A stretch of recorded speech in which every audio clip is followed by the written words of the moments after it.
including, here is a quote. This is Nicole Auerbach with theathletic.com.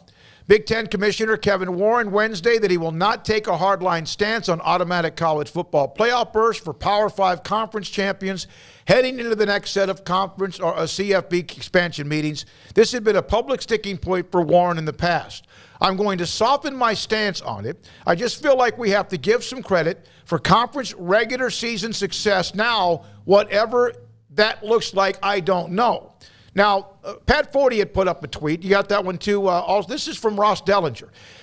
In the last line, Kevin Warren hints at what many believe was his real reason for voting against the college football expansion proposal in March. It had little to do with format and more to do with allowing the current contract to expire to provide an open market for more networks to access instead of it just being ESPN. Yeah, so they could have done that anyway, though. That's the thing. It's like he says that, but if they just had voted to expand it and then set a date TBD, they could have still done that.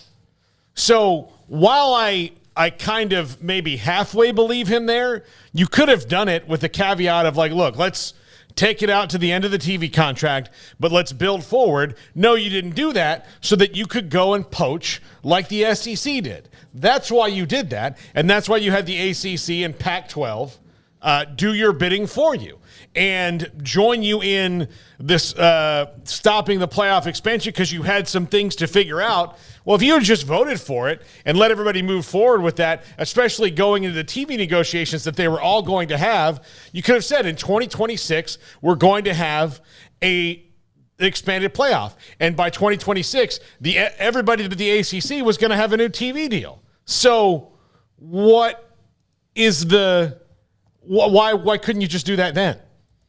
I mean, that to me just sounds, bogus. And then the other thing about the automatic qualifiers was he was holding out until his league could balance out the SEC. And then guess what happened? Now that they can, he's not on that stupid sticking point that would never happen to that conference. Basically, he and Greg Sankey just played everybody, is what happened. They just completely, made the ACC and their leaders look like complete buffoons, even though they're locked down in a contract. They're sitting there just wondering when their bones are going to get picked ultimately and how they can make sure their contracts are ironclad. They believe that they are, but how many lawyer hours do you think this past few days have gone into double-checking, triple-checking, quadruple-checking the ACC contracts? Probably a lot, right? Just to make sure, like, we're safe, right? We're safe. North Carolina can't just pull a USC and UCLA or pull an Oklahoma and Texas.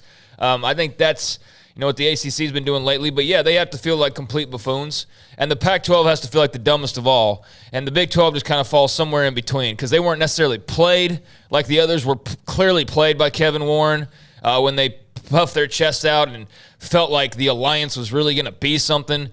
There was just puppet strings being pulled the entire time. And meanwhile, Kevin Warren's a genius because he's really smart. That's how he became Big Ten commissioner. But the whole time he was just allowing public opinion of him to be sour and you're dumb and you're not cut out for this and he'll never last. The entire time he was just crafting those strings and putting the puzzle pieces together and probably talking to Sankey along the way and just kind of chuckling to each other of like, man, they have no idea what's coming for them. And I know that's big, Hollywood movie probably theory there, the big villains, but I don't think it's very far off, honestly, because it's very clear those schools got played, those commissioners got played, and there's a couple of them just sitting there fat and happy and laughing. And, I just wonder what their next steps are because I don't think they're just done with, a couple schools each and just going to let it be. I mean, Warren basically said that it's survival of the fittest out there. So the Pac's trying to survive, the Big 12's trying to survive, and the ACC, that contract is really their saving grace right now. So that to me is kind of the wild card in this is the timing of the ACC. But, yeah, I wouldn't trust a word coming out of Kevin Warren or Greg Sankey's mouth, and I would just wonder what can we potentially cut off at the pass next because there's something else coming. Well, and 2 years ago, at the height of COVID, we thought Kevin Warren was soft, right?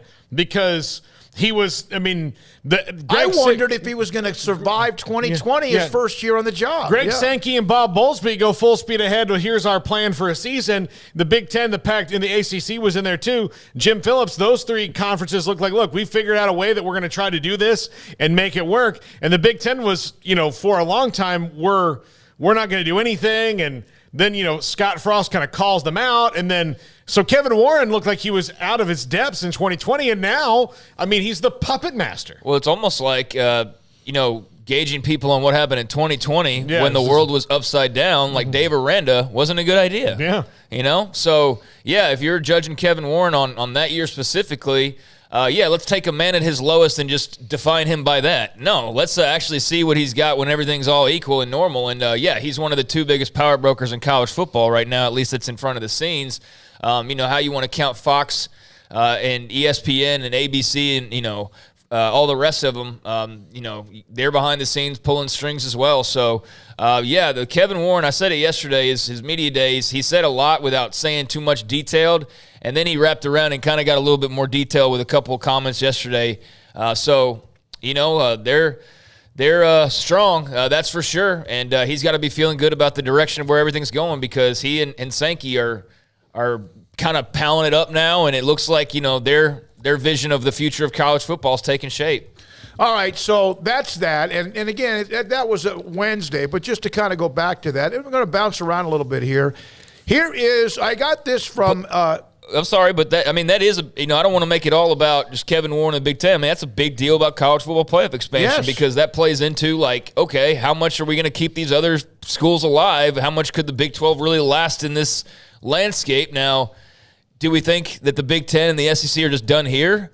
And they're just, hey, we're open for expansion, and that's going to be all there is to it. I wonder what next steps there are. Like, how do they carve out more of a niche for themselves? But if y'all have noticed the last couple of days, whether it's Kevin Warren dropping that specific number or somebody else, it's 16's all of a sudden the big buzzy number that the people who are going to have a say in this are throwing out there. So if you're one of those 16-team playoff people, you might be feeling that itch right now because that kind of seems what the little dog whistles are.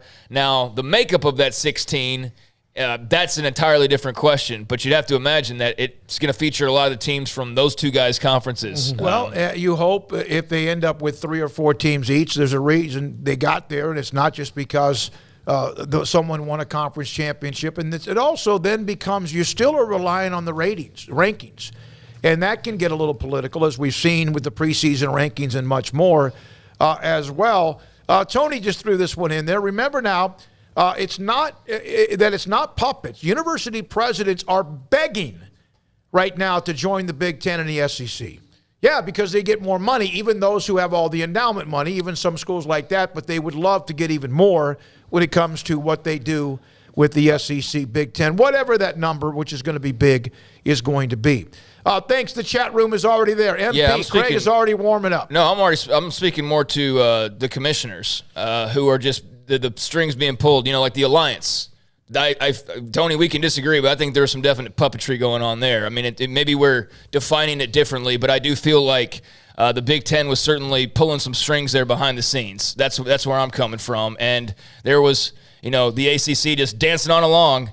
And there was the Pac-12 dancing on along, and they didn't realize it at the time, but they very much were basically dancing to the tune of what Kevin Warren was wanting them to dance to. That's what I mean by that. So Dabo Swinney's pretty good.